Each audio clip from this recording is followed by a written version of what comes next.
जय हिंद दोस्तों। आज हम लोग इस वीडियो में यूपी पुलिस के जितने भी पूछे गए क्वेश्चन है हम लोग आज इस वीडियो में देखेंगे। हम लोग देखेंगे कि यूपी जीके से 3 टॉपिक हम लोग आज अच्छे से कवर करेंगे और हम लोग देखें कि जो पिछले एग्जाम में यूपी पुलिस में पूछे गए प्रश्न है आज हम लोग अच्छे से देखेंगे कि यूपी पुलिस में हम लोग देखें तो उत्तर प्रदेश जीके से कैसा क्वेश्चन पूछा गया है। तो आज हम लोग उन सारे क्वेश्चनों को देखेंगे जो पुलिस में आए हुए क्वेश्चन है। हम लोग आज 3 टॉपिक को अच्छे से कवर करेंगे। कौन कौन से टॉपिक हम लोग देख लेते हैं। तो जनगणना से संबंधित कई सारे क्वेश्चन पूछे गए हैं, सभी क्वेश्चनों को हम लोग देखेंगे।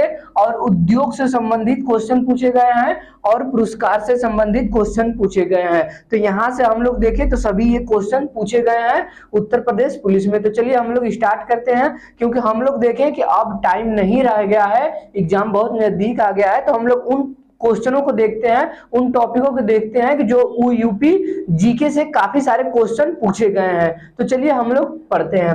हम लोग देखें कि 2011 से जनगणना से पहला क्वेश्चन हम लोग देखें तो क्या पूछा गया है। तो हम लोग देखें कि जनसंख्या घनत्व, तो ये पूछा गया है कि उत्तर प्रदेश में जनसंख्या घनत्व कितनी है। हम लोग देखें तो 829 व्यक्ति प्रति वर्ग किलोमीटर है। वही देख लेते हैं हम लोग की औसत साक्षरता पूछ ले कि औसत साक्षरता क्या है उत्तर प्रदेश का। तो उत्तर प्रदेश का औसत साक्षरता अगर देखें तो 67.3% है। हम लोग देखें ये जनसंख्या घनत्व तो पूछा है कि 1 किलोमीटर के दूरी में कितनी जनसंख्या रहती है। तो हम लोग देखें 829 व्यक्ति है। तो हम लोग देखें ये कई बार क्वेश्चन में पिछले यूपी पुलिस में पूछे गए जितने भी क्वेश्चन पेपर हुए हैं उसमें 1 से 2 बार ये पूछा गया है। ये सारे क्वेश्चन पूछे गए हैं, इसे अच्छे से सभी लोग एक बार देख करके ही पेपर देने जाएंगे। हम लोग देखें कि पुरुष साक्षरता दर कितनी है, वही देख लेते हैं कि औसत साक्षरता देखें पूरा, और देख लेते हैं पुरुष साक्षरता दर कितनी है उत्तर प्रदेश में। तो कितनी है 77.3% है। ये भी क्वेश्चन पूछा गया है पुलिस में। हम लोग देखें कि महिला साक्षरता दर क्या है। तो महिला साक्षरता दर है 57.2%। यूपी की महिला साक्षरता दर है। हम लोग देखें दर्शकी वृद्धि क्या है यूपी की उत्तर प्रदेश का। तो 20.22% है इसका दर्शकी वृद्धि है। वही देख लेते हैं औसत लिंगानुपात क्या है। तो औसत लिंगानुपात देख लेते हैं 912, 1000 महिलाओं पे 912 लिंगा अनुपात है। ये भी अच्छे से याद रखना क्योंकि ये भी पूछा गया है एग्जाम में। और हम लोग देखें नगरीय जनसंख्या क्या है, उत्तर प्रदेश में कितने ग्रामीण जनसंख्या है और कितनी नगरीय जनसंख्या है। तो हम लोग देखें नगरीय जनसंख्या क्या है तो 22.27% है। वही देखें ग्रामीण जनसंख्या कितनी है। तो ग्रामीण जनसंख्या हम लोग देख लेते हैं 77.73% है। कितनी ग्रामीण जनसंख्या एक बार फिर से हम लोग देख लेते हैं क्योंकि यहाँ से क्वेश्चन पूछा गया है। ग्रामीण जनसंख्या कितनी है तो 22.27% है। वही जो बचेगा उसके बाद ग्रामीण जनसंख्या होगी। तो हम लोग देखें ग्रामीण जनसंख्या कितनी है तो 77.73% ये क्या है ग्रामीण जनसंख्या है। वही देख लेते हैं सर्वाधिक जनसंख्या वाला जिला। हम लोग देखें उत्तर प्रदेश में सबसे अधिक जनसंख्या वाला जिला कौन सा है। तो सबसे अधिक जनसंख्या वाला जिला इलाहाबाद है, जिसका नाम बदल करके अब प्रयागराज कर दिया गया है। वही देखें न्यूनतम सबसे कम जनसंख्या वाला जिला का है उत्तर प्रदेश का। तो हम लोग देखिए महोबा है। तो सबसे अधिक जनसंख्या वाला जिला कौन सा था तो प्रयागराज इलाहाबाद, और सबसे कम जनसंख्या वाला जिला कौन सा है महोबा है। वही देख लेते हैं उद्योग से संबंधित। तो इस टॉपिक से भी क्वेश्चन काफी सारे पूछे गए हैं। तो हम लोग पिछले क्वेश्चन भी पूछेंगे और एक आध दो आने वाले संभावित क्वेश्चनों को हम लोग इस वीडियो में हम ऐड किए उसे भी हम लोग पढ़ेंगे। तो हम लोग देखें उद्योग से संबंधित तो राज्य का सबसे बड़ा उद्योग क्या है। ये क्वेश्चन कई बार पूछा गया है। लोक सेवा आयोग, उत्तर प्रदेश लोक सेवा आयोग में भी पूछा गया है, एसएससी में भी पूछा गया है, और उत्तर प्रदेश में भी, उत्तर प्रदेश पुलिस में भी पूछा गया है, और ये एसआई में भी पूछा गया है। तो हम लोग देखें तो इसे अच्छे से याद रखना। तो राज्य का सबसे बड़ा उद्योग क्या है तो राज्य का सबसे बड़ा उद्योग हथकरघा उद्योग है।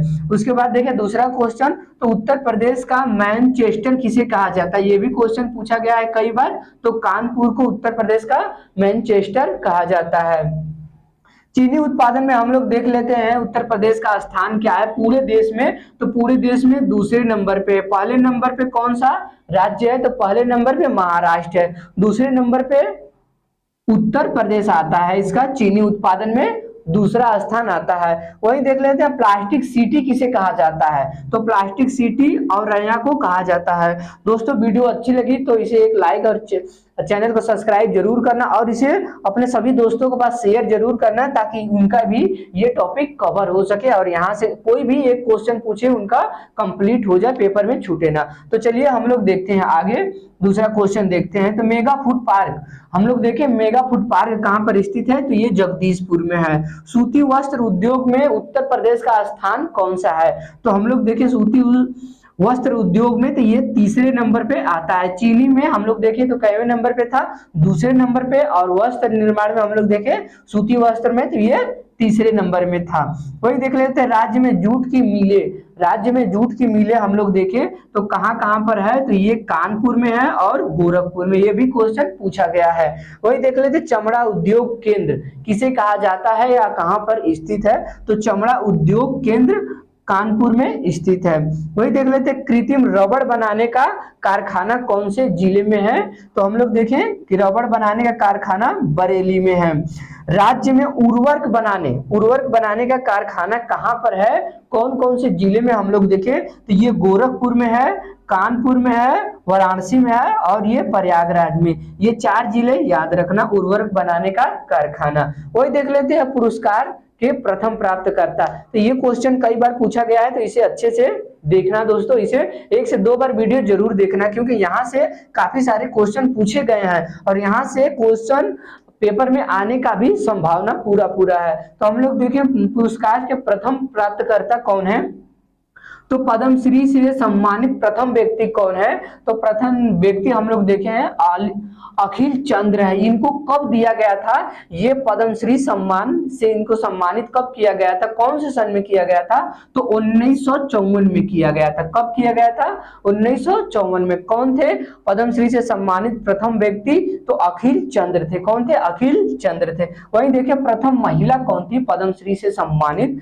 प्रथम महिला तो मोना चंद्रावती थी। इनको कब दिया गया था, तो इनको दिया गया था, ये सम्मान किया गया था, इनका सम्मानित किया गया था इस पुरस्कार से, तो 1965 में इनका मतलब सम्मान किया गया था इस पद्मश्री पुरस्कार से। तो हम लोग देखें कि इसका सन भी याद रखना दोस्तों, कभी कभी सन भी पूछ देता है, अगर पूछ दे ये दोनों दे देता है पद्मश्री से सम्मानित प्रथम व्यक्ति अगर देख लेते हैं तो मोना, प्रथम महिला दे देता है मोना चंद्रावती, तो उसका सन भी पूछ लेता है कि कौन से सन में दिया गया था, तो इनको कौन से सन में दिया गया था, 1965 सन में दिया गया था। अब देख लेते हैं पद्म श्री देख लिए हम लोग, पद्म भूषण देखेंगे। तो पद्म भूषण से सम्मानित प्रथम व्यक्ति कौन थे, तो शांति स्वरूप भटनागर थे। ये उत्तर प्रदेश का दोस्तों ये प्रथम व्यक्ति हैं जिनको ये पुरस्कार दिया गया है। तो पद्मश्री से हम लोग देख लिए, पद्म भूषण से हम लोग देख लेते हैं। तो पद्म भूषण से सम्मानित प्रथम व्यक्ति कौन थे, तो शांति स्वरूप भटनागर थे। वही देख लेते हैं प्रथम महिला कौन थी, तो प्रथम महिला देख लेते हैं रामेश्वरी नेहरू को ये पुरस्कार दिया गया था पद्म भूषण। अब देख लेते हैं पद्मश्री, सॉरी हम लोग देख लेते हैं पद्म विभूषण, क्योंकि हम लोग ऊपर देखें पद्मश्री पद्म भूषण, अब देख लेते हैं पद्म विभूषण देख लेते हैं। तो प्रथम व्यक्ति कौन थे, तो प्रथम व्यक्ति हम लोग देखें विजय लक्ष्मी को ये सम्मान दिया गया था, ये पुरस्कार दिया गया था और उनको सम्मानित किया गया था। तो ये था दोस्तों आज का उत्तर प्रदेश में पुलिस में पूछे गए इन 3 टॉपिकों से हम लोग देखे हैं क्वेश्चन, जो कि पुलिस में कई बार पूछे गए हैं और पुलिस एसआई में भी पूछे गए हैं। तो हम लोग अगले क्वेश्चन में दोस्तों जितने भी यूपी पुलिस के पूछे गए सवाल है हम लोग उस क्वेश्चन को अगले वीडियो में देखेंगे। तो ये वीडियो को दोस्तों एक लाइक और चैनल को सब्सक्राइब जरूर करना, इसे शेयर जरूर करना अपने सभी दोस्तों के पास। तो चलिए दोस्तों मिलते हैं अब अगले टॉपिक के यूपी जीके के साथ। जय हिंद।